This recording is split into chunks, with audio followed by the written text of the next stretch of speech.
incidence of bronchitis and asthma. And people sometimes forget this, but fossil fuels are running out anyway. Oil is expected to last just another 40 years anyway.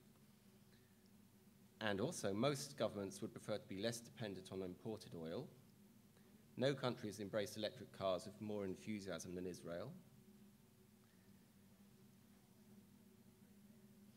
As fossil fuels run out and become more expensive, as the world population continues to increase, I cannot see any other outcome but unprecedented global intergroup conflict. And appeasing climate skeptics is not a co-benefit as such, but a benefit of co-benefits, I think.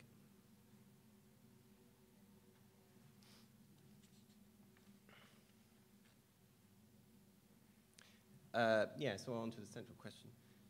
Our modelling work showed unequivocally that the multi-natural approach to climate change mitigation is by far the most effective. As you've seen by the theory, it's quite obvious that should be the case anyway. Multiplayer prisoner's dilemma, where the best global scenario, one of cooperation, is a strong global deal. Individual companies want to be seen to go green, but are afraid of going it alone as they may lose out to the competition. In this sense, they want to be forced to go green along with everybody else. The law of comparative advantage informs us that, due to the concept of time in the form of opportunity cost, trade is a win-win situation. The law would work against mitigation with a unilateral agreement due to carbon leakage, but for mitigation with a multilateral agreement, you could trade, for example, solar power and wind power.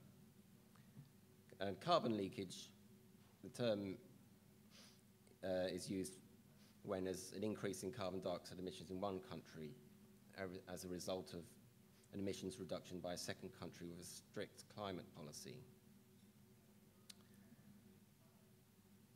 Another reason for multilateral is if the clean countries use less fossil fuels, that simply means there's more left in the ground to be used up by the less clean countries.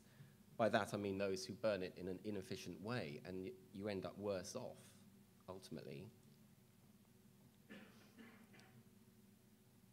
And most importantly, unilateral action would be ineffective anyway. It simply wouldn't prevent climate change.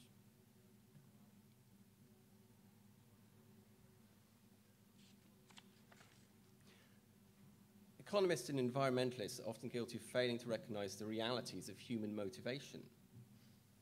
Our behavior is a product of genes and the environment, but our motivational set depends on our genes alone, and we cannot transcend our genes.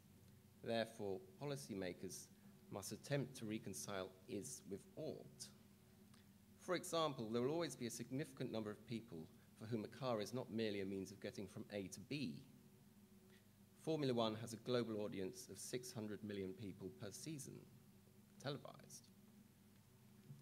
Formula Zero racing is a new zero-emissions race class for open fuel cell single-seaters, and the concept admits both the need for speed and the benefits of zero emissions.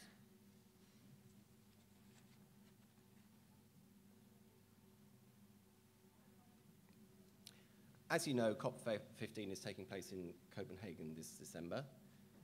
Hopefully I should be going. The Copenhagen talks sit within the United Nations Framework Convention on Climate Change, which were established at the Rio de Janeiro Earth Summit in 1992.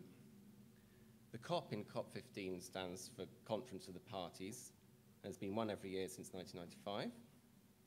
COP3 was the Kyoto Protocol on Climate Change in 1997.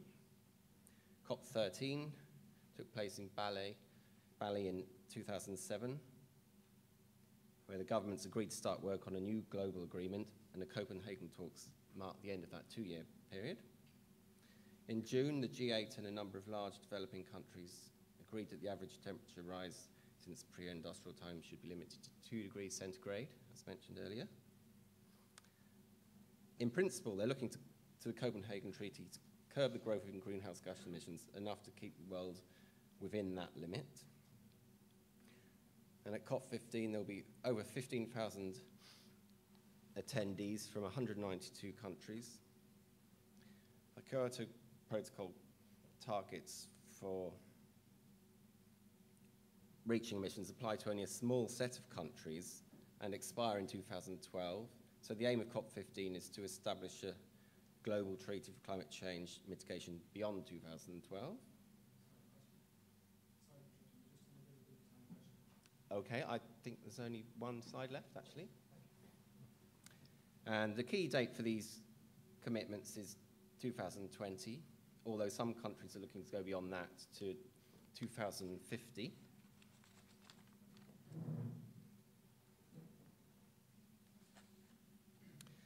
Yes, returning to our central question, is a strong global climate deal at COP15 a good thing? Should be clear from the theoretical reasons and, as mentioned, confirmed by our own modelling work that the answer is definitely yes. But there is a major and obvious problem. There is no means of punishing a country that fails to achieve its target. In theory, Kyoto has a compliance mechanism. Countries that fail to meet their targets in one period will be expected to make even bigger cuts in the next, but it will not be enforced. To be effective, a treaty needs to be supplemented in each nation by the force of domestic law, otherwise it's toothless. It turns out that the prisoner's dilemma ceases to be a dilemma if both players trust each other. Mutual trust leads to the win-win situation. An international treaty relies on trust, but sets countries up so that they can either cooperate by honouring the treaty or defect by failing to honour the treaty, and the latter would be considered a form of cheating. And it turns out that although we're bad at looking for altruism, we are essentially cheater detectors, so good at detecting cheating. So that offers a glimmer of hope.